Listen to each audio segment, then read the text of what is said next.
ചൈത്രമാസത്തിൽ വരുന്ന കൃഷ്ണപക്ഷ ഏകാദശിയാണ് പാപമോചിനി ഏകാദശി. ഒരിക്കൽ മാന്ധാതാവ് ചക്രവർത്തി ലോമേശ മുനിയോട് ചോദിക്കുന്നു, ഒരു വ്യക്തിക്ക് അവരുടെ പാപങ്ങളെല്ലാം ഇല്ലാതാക്കി പുതിയ ഒരു ജീവിതം തുടങ്ങാൻ എന്തെങ്കിലും ഒരു മാർഗമുണ്ടോ എന്ന്. അന്നേരം മഹർഷി പറഞ്ഞു കൊടുക്കുന്ന പരിഹാരമാണ് പാപമോചിനി ഏകാദശി.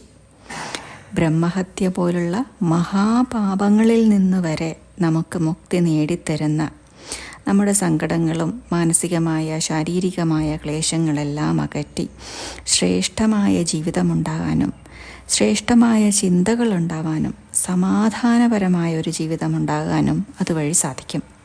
കൂടാതെ തീർത്ഥാടനത്തിനേക്കാൾ പുണ്യം നൽകുന്ന ഏകാദശിയാണിത്. നമ്മൾ എത്രമാത്രം പൂർണ്ണമായ സമർപ്പണത്തോടുകൂടി ഈ വ്രതം അനുഷ്ഠിക്കുന്നോ അത്രയ്ക്കും സമ്പൂർണമായ ഫലം ലഭിക്കുകയും ചെയ്യും. പിന്നീട് അങ്ങോട്ടേക്കുള്ള ജീവിതത്തിൽ എല്ലാ ദുഷ്കർമ്മങ്ങളിൽ നിന്നും വിട്ടു നിൽക്കാനുള്ള ഒരു പ്രേരണ, പുണ്യകർമ്മങ്ങൾ ചെയ്യാനുള്ള ഒരു പ്രേരണ നമുക്കുണ്ടാവുകയും ചെയ്യും. അത്തരത്തിലുള്ള ഒരു പുണ്യ ഏകാദശിയാണ് ലോമേശമുനി മാന്ധാതാവ് ചക്രവർത്തിക്ക് പറഞ്ഞു കൊടുക്കുന്ന പാപമോചിനി ഏകാദശി. അതിൻ്റെ മഹാത്മ്യ കഥയും അതുതന്നെയാണ്. ഒരിക്കൽ ചൈത്രരഥമെന്ന വനത്തിൽ അപ്സരസുകളും കിന്നരന്മാരും ദേവന്മാരും ഒക്കെ വിവരിക്കുന്ന ചൈത്രരഥമെന്ന വനം, അവിടെ ച്യവന മഹർഷിയുടെ പുത്രനായ മേധാവി മുനി തപസ്സു ചെയ്തു പോന്നിരുന്നു. കഠിന തപസ്സിൽ ഏർപ്പെട്ടിരിക്കുന്ന ശിവഭക്തനായിരുന്ന മേധാവി മുനിയുടെ തപസ്സിന് ഭംഗം വരുത്താനായിട്ട് മധുഘോഷ എന്ന അപ്സരസ് നിയോഗിക്കപ്പെടുന്നു. ആശ്രമത്തിലേക്ക് അയക്കപ്പെടുന്നു. വളരെ ഭയത്തോടുകൂടി ആശ്രമത്തിൽ നിന്നും ഒരുപാട് അകലെ മാറിയിരുന്ന് അവർ വീണമീട്ടി പാടാനും നൃത്തം ചെയ്യാനും തുടങ്ങി. പതുക്കെ പതുക്കെ അവർക്ക് മുനിയുടെ ശ്രദ്ധയാകർഷിക്കാനും കാമദേവൻ്റെ അപാംഗ പ്രയോഗത്താൽ കാമനകൾക്ക് മുനിയെ അടിമപ്പെടുത്താനും കഴിഞ്ഞു. കാലക്രമേണ മുനി തൻ്റെ സഹജമായ നിഷ്ഠകളെല്ലാം മറന്ന്, കർമ്മങ്ങളെല്ലാം മറന്ന് അപ്സരസിനോടൊപ്പം താമസിക്കാൻ തുടങ്ങി. കാലങ്ങൾ ഒരുപാട് കഴിഞ്ഞു. ദേവി ദേവലോകത്തേക്ക് തിരിച്ചു പോവാനായിട്ട് മുനിയോട് സമ്മതം ചോദിക്കുകയാണ്. അന്നേരം ഈ സന്ധ്യാവന്ദനം ഒന്ന് കഴിയട്ടെ, അല്ലെങ്കിൽ പ്രഭാതം ഒന്ന് കഴിയട്ടെ എന്നു പറഞ്ഞ് മുനി അതിനെ എതിർക്കുന്നു. പിന്നെയും കാലം കഴിഞ്ഞു. അവസാനം ദേവലോകത്തേക്ക് തിരിച്ചു പോവാൻ തയ്യാറെടുക്കുന്ന മധുഘോഷ പറയും, നിങ്ങൾ എത്ര വർഷം കഴിഞ്ഞു എന്ന് കണക്ക് കൂട്ടി നോക്കൂ എന്ന്. അപ്പോഴാണ് മുനിക്ക് ബോധം വരുന്നത്. 57 വർഷങ്ങൾ കഴിഞ്ഞു പോയിരിക്കുന്നു. ഇത്രയും വർഷം തൻ്റെ തപശ്ചര്യകൾക്ക് ഭംഗം വരുത്തിയതിന് നീ പിശാചായി തീരട്ടെ എന്ന് ക്രോധത്താൽ മുനി ശപിക്കുകയും ചെയ്യുന്നു. മുനിയുടെ ശാപം കേട്ട കന്യക ശാപമോക്ഷത്തിനായി അപേക്ഷിക്കുന്നു. ഇത്രയും കാലം നമ്മൾ ഒരുമിച്ച് വസിച്ചു, സഖാസപ്തപദീഭവ എന്നല്ലേ പ്രമാണം, എന്നിൽ പ്രസന്നയായി എനിക്ക് പാപമോചനം തന്നാലും എന്ന് ചോദിക്കുന്നു. ശാന്തനായ മഹർഷിക്ക് കുറ്റബോധമുണ്ടാവുകയും ചൈത്രമാസത്തിലെ കൃഷ്ണപക്ഷ ഏകാദശി നോറ്റാൽ ശാപവിമുക്തി നേടുകയും ചെയ്യും, പഴയ രൂപം നേടാനും സാധിക്കും എന്ന് പറഞ്ഞ് അനുഗ്രഹിച്ച് മഹർഷി ഉടൻ തന്നെ തൻ്റെ പിതാവിൻ്റെ അടുക്കലേക്ക് പോകുന്നു. പിതാവിനോട് പ്രായശ്ചിത്തത്തിനായി, പാപമോചനത്തിനായി അപേക്ഷിക്കുന്നു.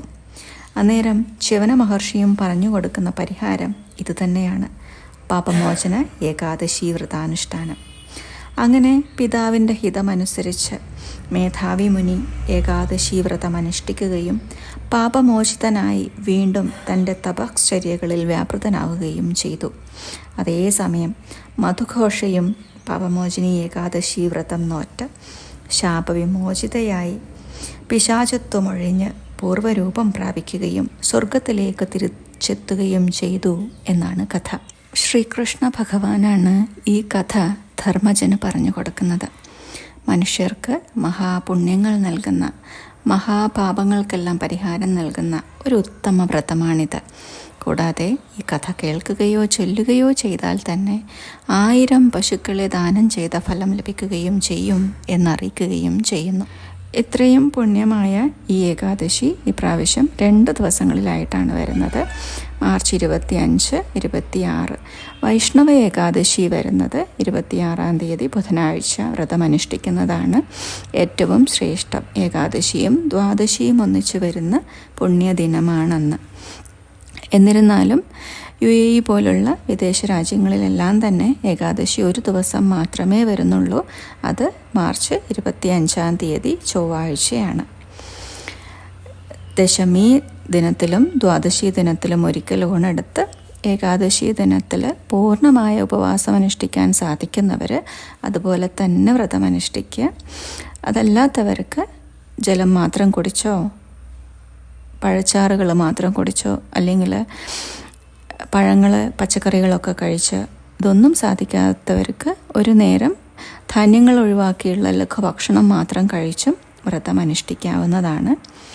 26 തീയതി വ്രതമനുഷ്ഠിച്ച് 27 തീയതി രാവിലെ 6:25 8:51 ഇടയ്ക്കുള്ള സമയത്ത് പാരണ വീട്ടി ഉപവാസ വ്രതം അവസാനിപ്പിക്കാവുന്നതാണ്. ഇപ്രാവശ്യം ഹരിവാസരം വരുന്നത് മാർച്ച് 25 തീയതി ചൊവ്വാഴ്ച രാത്രി 10 മണി മുതൽ ബുധനാഴ്ച മാർച്ച് 26 തീയതി രാവിലെ 9:14 വരെയാണ്. പാപമോചിനി ക്ഷേത്രത്തെക്കുറിച്ച് കേട്ടിട്ടുണ്ടോ? ബ്രഹ്മസരോവരത്തിന് സമീപത്തായിട്ട് വലിയൊരു മലയാണ് ഗായത്രി പർവ്വതം. ആ പർവ്വതത്തിന് മുകളിൽ ഉള്ള ഒരു കുഞ്ഞു ക്ഷേത്രമാണ് പാപമോചിനി ചാമുണ്ഡ ക്ഷേത്രം, അല്ലെങ്കിൽ പാപമോചിനി ഗായത്രി ക്ഷേത്രം എന്നറിയപ്പെടുന്ന പാപമോചിനി ക്ഷേത്രം. ശ്രീമദ് ഭാഗവതത്തിൽ 3 ദിവ്യദേശങ്ങളെക്കുറിച്ച് പറയുന്നുണ്ടല്ലോ: കാഞ്ചി, പുഷ്കരം, നൈമിഷാരണ്യം. ത്രിമൂർത്തികളും വസിക്കുന്ന മോക്ഷദായകമായ പ്രദേശങ്ങളാണിവ. അതുപോലെ തന്നെ മോക്ഷദായകമായ 5 തീർത്ഥസ്ഥാനങ്ങളുണ്ട്. പഞ്ചതീർത്ഥസ്ഥാനങ്ങൾ: ഗംഗ, ഗയ, പ്രഭാസം, കുരുക്ഷേത്രം, പുഷ്കരം. ഈ മൂന്ന് ദിവ്യദേശങ്ങളിലും പഞ്ചതീർത്ഥങ്ങളിൽ ഉൾപ്പെടുന്നതാണ് ഈ പുഷ്കരം. ബ്രഹ്മാവും വിഷ്ണുവും വസിക്കുന്ന സ്ഥലമാണ്. അതായത് ബ്രഹ്മാവിൻ്റെ ഉത്ഭവത്തെക്കുറിച്ചൊരു കഥയുണ്ടല്ലോ. വിഷ്ണു ഭഗവാൻ ജലത്തിൽ വസിക്കുന്നു.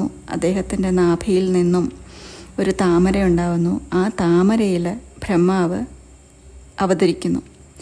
ആ ജലമാണ് വിഷ്ണു ഭഗവാൻ ലയിച്ചിരിക്കുന്ന ആ സ്ഥലമാണ്, ആ ജലമാണ് ഈ പുഷ്കര തീർത്ഥം. പാപമോചിനി തീർത്ഥം സിദ്ധതീർത്ഥം എന്നാണ് പത്മപുരാണത്തിൽ ഇതിനെ വിവരിച്ചിരിക്കുന്നത്. സപ്തതാളങ്ങൾ ഉള്ള തീർത്ഥമാണ്. അല്ലെങ്കിൽ നമുക്ക് സപ്തതാളങ്ങളും അനുഭവിക്കാൻ സാധിക്കുന്ന ഈ തീർത്ഥത്തെ പാപമോചിനി തീർത്ഥം എന്നാണ് പറയുന്നത്. രാജസ്ഥാനിലെ അജ്മീർ ജില്ലയിലാണ് പുണ്യപുരാതനമായ ഈ പുഷ്കര തീർത്ഥം. ഇവിടുത്തെ പ്രധാന ദേവസ്ഥാനം ഈ പുഷ്കര തീർത്ഥത്തോടടുത്തിരിക്കുന്ന ബ്രഹ്മാവിൻ്റെ ക്ഷേത്രം തന്നെയാണ്. കൂടെ തന്നെ പത്നിമാരായിട്ട് ഗായത്രി ആൻഡ് സാവിത്രി 2 പേരുടെയും സാന്നിധ്യം അവിടെയുണ്ട്. പിന്നെയുള്ളത് മഹാക്ഷേത്രമാണ് ബദ്രീനാരായണ ക്ഷേത്രം. പാപമോചിനി ക്ഷേത്രം എന്ന പേരിൽ അറിയപ്പെടുന്ന ഒരു ശക്തിപീഠമാണ് ഇവിടെയുള്ളത്.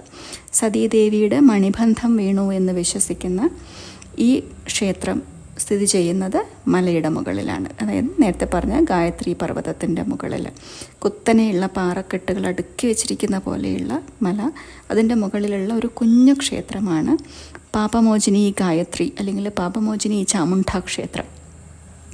ബ്രഹ്മസരോവരത്തിൽ മുങ്ങി തൊഴുത് പാപമോചിനിയെയും തൊഴുത് വന്നാൽ നമ്മുടെ പുണ്യപാപസഞ്ചയങ്ങളെല്ലാം ഒഴിഞ്ഞ് സായുജ്യം നേടാം എന്നാണ്. എല്ലാവർക്കും ഈ പാപമോചിനി ഏകാദശി വ്രതമനുഷ്ഠിച്ച് സായുജ്യം നേടാൻ സാധിക്കട്ടെ എന്ന പ്രാർത്ഥനയോടുകൂടി നന്ദി, നമസ്കാരം.